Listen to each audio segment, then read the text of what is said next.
Hi there, and welcome to Ian's Engage channel. I'm Ian. In a previous video I shared how I'd constructed new baseboards to expand Shelfington, and in this video I'm going to go through how I attach removable legs to my 6-foot baseboard and how I'm going to ensure that all of my baseboards are level when I connect them together. So, first I cut the 4 legs from 2x2 inch planed timber in readiness for attaching them to the framework of the 6-foot baseboard. You've seen me do this sort of thing before, but here's some speeded up footage of me doing it again, just for the heck of it. I still remain impressed that I managed to cut the lengths of wood square and that they stand up unaided. It really is a minor miracle. It just goes to show that if you're going to cut your legs with a handheld saw, investing in a mitre box is definitely worth it. Anyway, I digress. To attach the legs to the baseboard this time around, instead of using screws, I used M8 bolts. These would allow me to remove the legs for reasons that will soon become apparent. To ensure that the bolt went through the framework and the legs in the same location, each leg was clamped to the framework.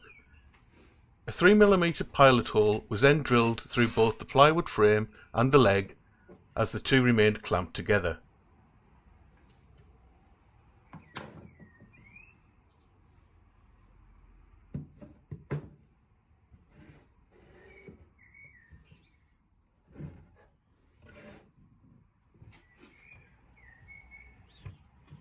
The 3mm pilot hole was then used to drill a bigger 8mm hole that was large enough to take an M8 size bolt.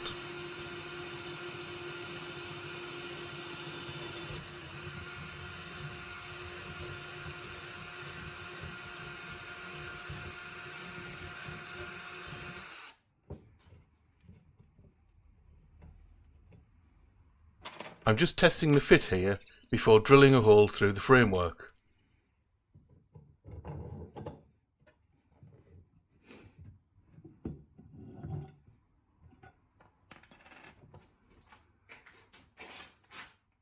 Sorry that leg is in the way. I always forget that I'm filming what I'm doing, as I want to get on with the job.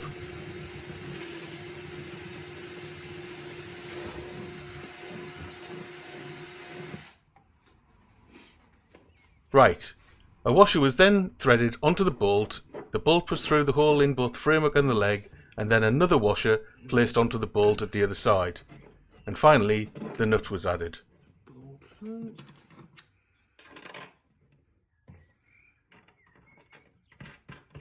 An impact driver was then used to tighten the bolt and pull the nut tightly against the leg.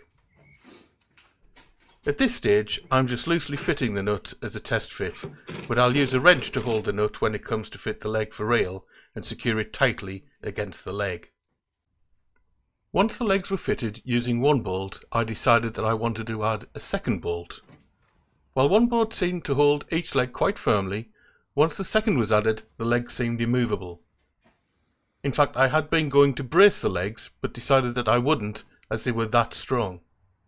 In any case, I could always brace them later once everything was situated in the train room. So why did I want to bolt the legs on instead of screwing them? Well, the problem was that the 6-foot baseboard was relatively large and would be incredibly heavy and cumbersome for one person to lift once the legs were attached. It would certainly be impossible for me to move the whole ensemble from my garage to the train room on my own, especially as the train room was upstairs. So, being able to remove the legs was a necessity for me to be able to move the baseboard. We'll see how that went in a future video, I'm sure.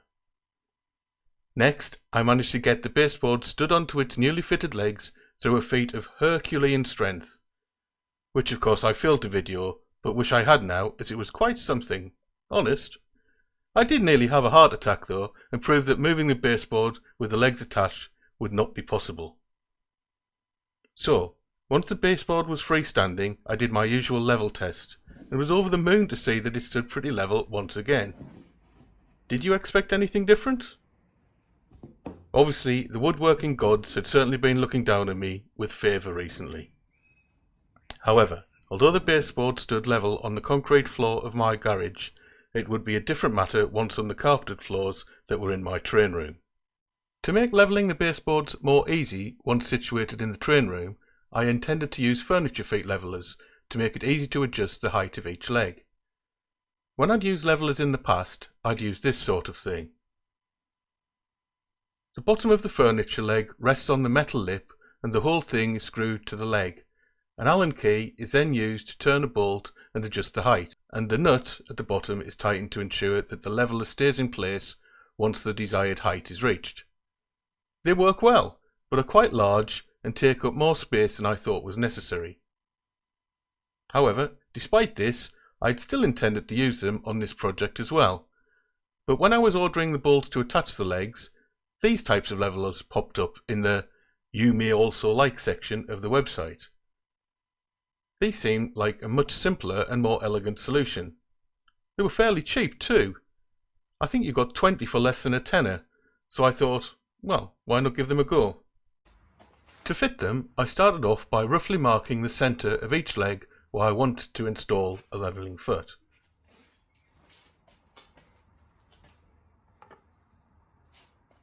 I continued by drilling a 3mm pilot hole at the centre point.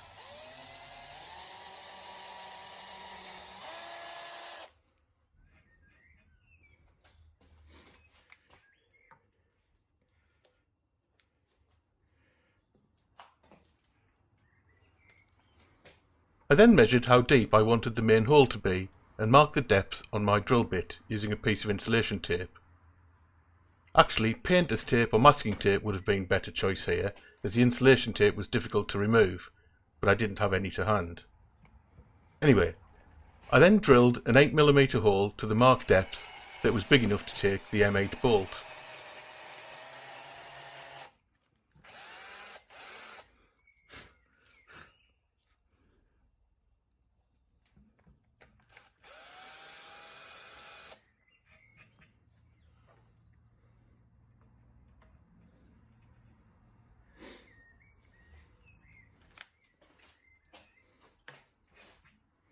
Next, I used my trusty hammer to hammer home the captive nut and then screwed in the bolt and foot arrangement.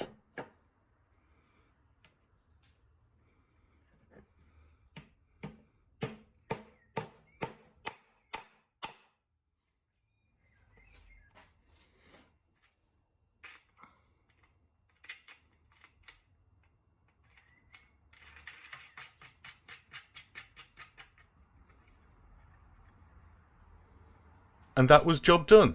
It really was that simple. Finally, I fixed levelling feet to all 12 legs of my 3 baseboards and can't foresee any problems in getting everything completely level when I get the baseboard situated in the train room. Famous last words, I guess, but we shall see. Haha. Okay, so that's about it for this update. If you've got any hints, tips, useful tools or techniques to pass on to a beginner in N-gauge modelling, or if you simply want to say hello, then please do so in the comment section. Anything and everything you've got to say will be greatly appreciated. In the meantime, thanks ever so much for watching, and hopefully I'll have another update soon. Bye.